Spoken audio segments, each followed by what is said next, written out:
Kapil Verma the viral से एक बार फिर आपका ग्राउंड जीरो पे मैं स्वागत करता हूं। ग्राउंड जीरो के साथ ही हमारे नए शिक्षा सत्र की शुरुआत हो चुकी है। आज हम फिर से खड़े हैं, भाई साहब कैमरा सामने करें, शासकीय प्राथमिक शाला बुजबुजिया जिला शिक्षा केंद्र। इसका डाइस कोड है 234201084001। ये वही शाला है जिसे हमने आपको ठंड के समय दिखाया था, जहां पर बच्चों के लिए स्कूल की जो बिल्डिंग है वो पूरी तरीके से जर्जर हो चुकी थी। खबर चली, अधिकारियों ने दौरा किया, मुआयना किया, निरीक्षण किया। स्थिति ये हुई कि बिल्डिंग के सुधार के लिए, शायद उस पर लेंटर डालने के लिए, व्यवस्था करने के लिए टेंडर निकाला गया। टेंडर स्वीकृत हुआ, काम चालू होना था। लेकिन नया शिक्षा सत्र हमारा चालू हो चुका है। आज 22 जून है और हम उसी स्कूल में फिर खड़े हैं। दोबारा हमारी विजिट चालू हुई है हमारे स्कूल को देखने की, हमारे बच्चों के भविष्य को संवारने की कि क्या स्थिति में हमारे बच्चे उठ बैठ रहे हैं। कैमरा मूव करें, ये देखिए फिर एक झोपड़ी बिना तिरपाल की, चारों तरफ हरा पर्दा बढ़ा हुआ है। शिक्षक जिन्हें भगवान का दर्जा दिया जाता है वो तो अपनी ड्यूटी निभा रहे हैं, पर आप बच्चों की स्थिति देख सकते हैं। फटे तिरपाल में झोपड़ी के नीचे किस तरह से बच्चे एक साथ अध्ययन करने को मजबूर हैं। बात अब भी वही है इतने सत्र के दौरान जो आई कि कहाँ है हमारे लाडले माननीय चहेते आदरणीय, जिनके चरण वंदन करते हमारे यहाँ के लोगों के प्राण नहीं छूटते। पर स्थिति वही है, ढाक के 3 पात। 6 से 7 महीने हो गए, ठंड निकल गई, ये बरसात आ गई, बच्चे खुले आसमान के नीचे पढ़ रहे हैं। मैं तो इसे खुला आसमान ही कहूँगा, ना छत है ना कुछ है, बच्चे बैठे हैं, बहुत बुरी स्थिति में बैठे हैं। फिर हम एक बार आज एसपी तिवारी जी से आपकी मुलाकात करवाएंगे, जो सत्र में शुरू से हमारे साथ बने रहे और उन्होंने व्यवस्था देखी। आज हम उनसे फिर मिलते हैं, क्या व्यवस्था हुई, कैसे हुई, उसके बारे में हम जानकारी लेंगे। मौजूद हैं हमारे शिक्षा विभाग में तिवारी जी का दखल, जानकारी बहुत ज़्यादा रहती है। तिवारी जी एक बार फिर आपका स्वागत है हमारे ग्राउंड जीरो में। स्कूल को लेके मुझसे ज़्यादा अच्छी जानकारी आपके पास हमेशा रहती है। कहाँ से अपन चले थे और कहाँ पहुँचे, डिटेल से बताएं। सर्वप्रथम ये सेलपुरा ग्राम पंचायत का पोषक ग्राम बुजबुजिया कहलाता है। यहाँ करीब 10-11 में भवन जर्जर की स्थिति देखते हुए 12-13 में भवन की नए भवन अतिरिक्त कक्ष की स्वीकृति हुई थी। स्वीकृत होने के बाद जब भवन नहीं बना तो मैंने उसको जानकारी निकाली, आरटीआई वगैरह लगा के दस्तावेज निकाले, तो पता चला कि ये भवन स्वीकृत हुआ है, अतिरिक्त कक्ष स्वीकृत हुआ है, पर बना नहीं। इस बीच में स्कूल का प्रबंधन कहीं पेड़ के नीचे, कहीं आंगनबाड़ी में, कहीं निजी घर में, और आज ये स्थिति की वो सामने है कि झोपड़ी बना के चल रहे हैं, लगा रहे हैं स्कूल को। इस बीच में मैं 2-4 बार हमारी टीम के साथ में आके दौरा किए, हम लोग देखे कि स्थिति वाकई में नाजुक है। फिर जानकारी ली गई तो वर्तमान में जो डीपीसी हैं उनने 2-3 बार दौरा किया। करने के बाद जो स्वीकृति थी उसका तो पता नहीं चला, और जानकारी ये भी है कि वो पोर्टल से वो स्वीकृति गायब भी हो गई है, जबकि पोर्टल में उसको विलोपित नहीं होना चाहिए थे। आज वो पोर्टल से अलग हो चुकी है। फिर डीपीसी साहब ने उसको बार बार हम लोगों ने आवेदन निवेदन, सरपंच ने भी ध्यान दिया, तो इनने मरम्मत के लिए राशि मांगी। मरम्मत की राशि आई, कितनी राशि रही होगी? करीब अभी 2-2.5 लाख रुपए जो भी आई हो स्वीकृत हुई। तो इनने आरईएस को टेंडर दिया। आरईएस निर्माण कार्य करीब मेरे ख्याल से 1-1.5 महीना पहले की बात है। स्वीकृति हुई थी 3-4 महीना पहले, अप्रैल की मान लें हम। हाँ, अप्रैल में हाँ पूरी हो गई। 1 महीना पहले से काम चल रहा है जी। 2-4 दिन काम चला है, जो केवल लेंटर का ऊपर का पोर्शन निकाला गया है आरईएस द्वारा, ठेकेदार द्वारा, और काम बंद कर दिया गया।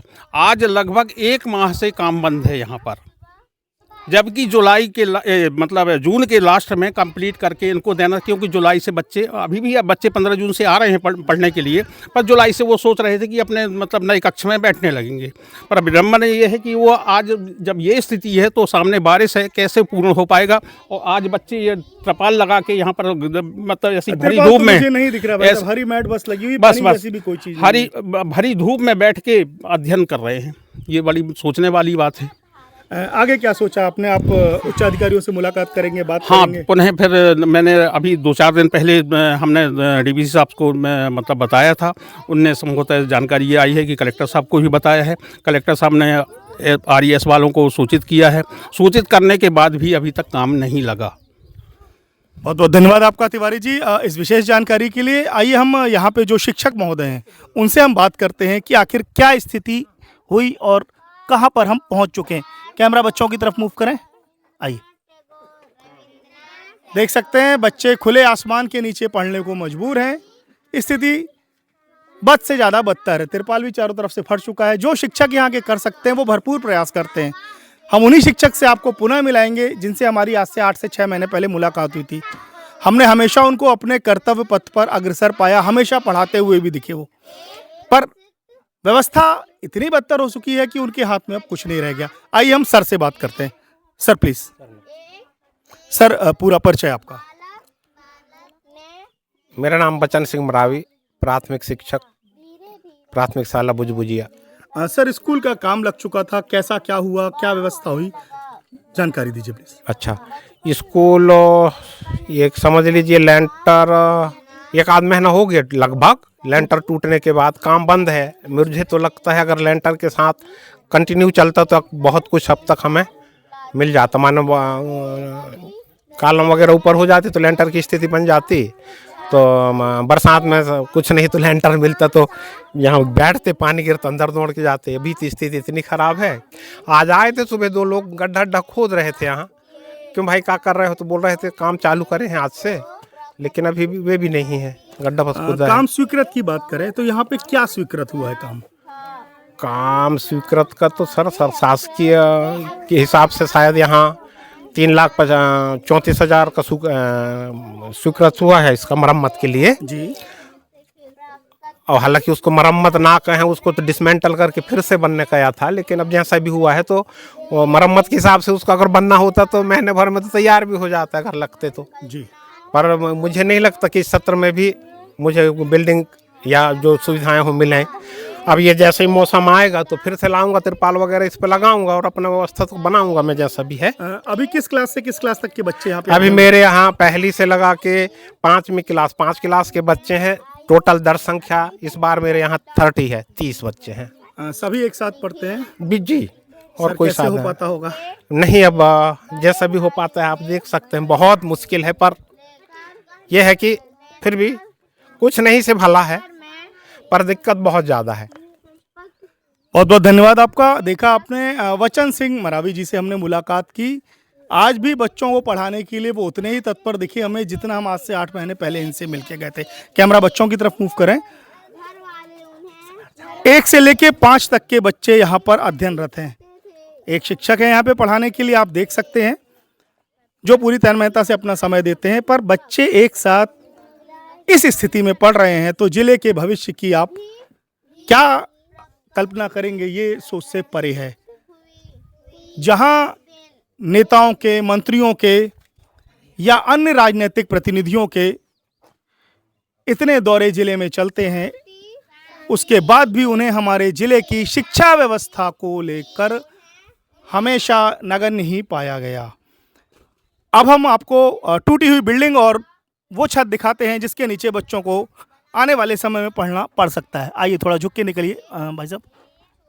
ये देखिए, चारों तरफ कैमरा मूव करें आप। बच्चों की खेलने की कोई व्यवस्था नहीं है। ये देखिए, लेंटर तोड़ के यहाँ पे डाल दिया गया है। बच्चों को चोट लग सकती है, कहीं गड्ढे हैं, कहीं ऊबड़ खाबड़ है। शौचालय जैसी कोई भी व्यवस्था हमें नहीं दिखाई दे रही। आंगनवाड़ी केंद्र जो है वहाँ पर बच्चे शायद अपने जो नित्य क्रिया है उसके लिए जाते होंगे। शौचालय है सर बता रहे हैं, पर जाने का रास्ता दुर्गम है। शौचालय उपलब्ध है पर जाने के रास्ते में तो गड्ढा खुदा हुआ है। आज गड्ढा खोद के चले गए। तो बात अभी भी वही हो रही है कि स्थिति जड़ से जर्जर होती जा रही है। पर रसोई घर का भी आप दिखा सकते हैं भाई साहब प्लीज़। ये देखिए, पूरा लेंटर वगैरह सब तोड़ दिया गया है, गिरा है पूरा। स्थिति मतलब बहुत ज़्यादा जर्जर। एक बार पुनः हम तिवारी जी की ओर रुख करेंगे। तिवारी जी क्या कहना चाह रहे हैं? मेरा ये कहना है कि निर्माण जैसी निर्माण कार्य करती है, तो चूंकि यहाँ पर आंगनबाड़ी, यहाँ छोटे बच्चे पढ़ते हैं, यहाँ पर 1 से 5 तक यहाँ छोटे बच्चे पढ़ते हैं। तो जब ये मरम्मत कार्य प्रारंभ किया गया तो सुरक्षा के इंतजाम करना चाहिए संबंधित ठेकेदार को। अगर ये खुले में छोड़ दिए तो ऐसे बच्चे, इनकी छुट्टी होगी या लंच का समय होगा, बच्चे कभी भी इसमें गिर सकते हैं या पत्थर एक दूसरे को मार सकते हैं, पूरे रोड़े पड़े हुए हैं। इसमें विशेष ध्यान देना चाहिए, ये बहुत बड़ा खतरा है बच्चों के लिए। एक चीज और जानना चाह रहा था तिवारी जी आपसे, मैं, कोई भी निर्माण होता है तो उसका एक सूचना बोर्ड रहता है बाकायदा। वैसा कोई भी कुछ नहीं यहाँ एक मतलब कौन कर रहा है, क्या कर रहा है, कैसे कर रहा है, किस विभाग से, कोई जानकारी सूचना बोर्ड होना चाहिए, आवश्यक है वो। और दूसरा, ये इसको सुरक्षा के लिए इंतजाम करने चाहिए। और जैसा उनने मां साहब ने बताया कि शौचालय चालू है पर उसके सामने गड्ढा खोद दिया गया है, अब बच्चे कैसे शौचालय जाएंगे? तो ये बड़ी सोचने वाली बात है। देखिए, बड़े पशुपेश की स्थिति है कि एक ही स्थान पर 1 से 5 तक के बच्चे पढ़ रहे हैं, 30 दर संख्या है। वचन सिंह मरावी जी जो यहाँ के शिक्षक हैं वो पूरा ध्यान दे रहे हैं बच्चों पर ध्यान दें तो देख, हाँ, स्थिति बहुत ज़्यादा बेकार है, स्कूल की जर्जर है, पानी सामने आप देख सकते हैं, बारिश चालू हो चुकी है। उस खुली व्यवस्था में हमारे ज़िले का भविष्य पढ़ने को मजबूर है। आखिर जिम्मेदार जागेंगे तो जागेंगे कब? क्या उन्हें अपने राजनीतिक कार्यक्रमों के चलते बाकी चीज़ों पर ध्यान देने की फुर्सत नहीं है? सिर्फ हमारे मंडला जिले के बच्चे के भविष्य को खराब करने के लिए इस तरीके के नए नए प्रयास किए जाते हैं। ये थी ग्राउंड जीरो पर आपकी हमारी फिर से मुलाकात। आपके भी क्षेत्र में जो भी स्कूल हो, जो भी विद्यालय हो, जहां भी इस तरीके की गड़बड़ी हो, नीचे नंबर स्क्रॉल में फ्लैश होगा, आप हमें सूचित करें, पूरी जानकारी दें। हम जल्द से जल्द उसे हमारे कवरेज के दौरान दिखाएंगे और उच्च अधिकारियों तक पहुंचाने की कोशिश करेंगे। बहुत बहुत धन्यवाद आपका। मैं कपिल वर्मा, द वायरल मंडला। भी आपके द्वारा फ़ोन पे जिस तरह से मुझे सूचित किया गया कि काम बंद है, मैं तत्काल साइट पे पहुंच के मैंने देखा कि वाकई में काम बंद है। उसके संदर्भ में मेरे द्वारा कलेक्टर साहब को कल भी अपडेट कर दिया गया था, पूर्व में भी अपडेट किया है। कलेक्टर साहब ने सख्ती से निर्देशित किया है ERES को कि विदिन 20 दिन वो उस काम को कंप्लीट करें। तो आज की जो स्थिति देखी तो मेरी ये ERES से बात हुई और मैं अभी पुनः उनसे बात करूंगा वर्तमान स्थिति को लेकर। संभवतः कल से नियमित काम चालू होगा, विदिन 20 से 25 दिन के अंदर वो काम कंप्लीट करने की पूरी संभावना है। सूचना पटल के लिए भी मैं ERES से बात करके उनको कहूँगा लगा दें। 3,34,000 का काम अभी स्वीकृत हुआ है। अतिरिक्त कार्य हेतु कलेक्टर साहब द्वारा निर्देशित किया गया है, रिवाइज एस्टीमेट बनाकर आप प्रस्तुत करें ताकि उसको स्वीकृति दी जा सके। उसमें जो काम होना है वो है कि प्रॉपर दीवार ठीक करके उस पर छत विधिवत डालें और बैठने की एक फर्श ओके करें। उसके लिए भी मैंने ERES से बात करी है और उनने कहा है कि मैं कल ही इस चीज़ को अपडेट कर लूँ।